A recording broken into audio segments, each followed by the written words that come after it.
Why is Earth in $315 trillion debt if we already have all the resources?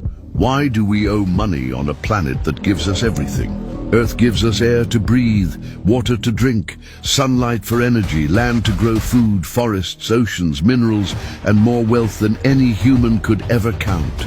Yet somehow we're told the world is in over 315 trillion of debt. But who do we owe? We don't owe the Earth. We don't owe the trees, the rain, the soil, or the sun. We owe other people, or more accurately, a system built by people that turned the planet's abundance into debt. Here's how the illusion works. Governments borrow money from central banks. Central banks create that money, often out of nothing. Corporations borrow to expand. Consumers borrow to survive. And as this debt grows, so does the illusion of scarcity. But the truth is, there's no shortage of land, food, or energy. What we have is a shortage of access, and that's by design. Because the modern economy doesn't just run on money, it runs on debt. Debt creates control.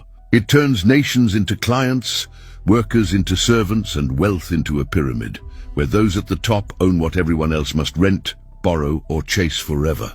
And here's where it gets worse. The more money we print, the less it's worth. That's inflation. So even if you work harder, save more, and spend less, your money buys you less every year. But prices keep going up, and so does your rent, your food, your energy bill, and your stress. All while those at the top, they don't work for money. They own land, gold, companies, data, water, and energy. They own what money can't print. So ask yourself, if the world is rich in resources, why are most people poor? The answer isn't in nature, it's in design. We're living in a world where value is artificial and debt is engineered. And most people never question it. Because from the moment you're born, you're taught to obey the rules of a game you didn't choose.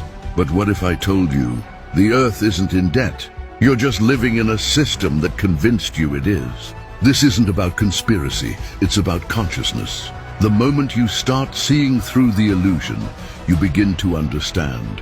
What they call debt is often just a tool of control, a way to keep the majority struggling while a few live in permanent abundance.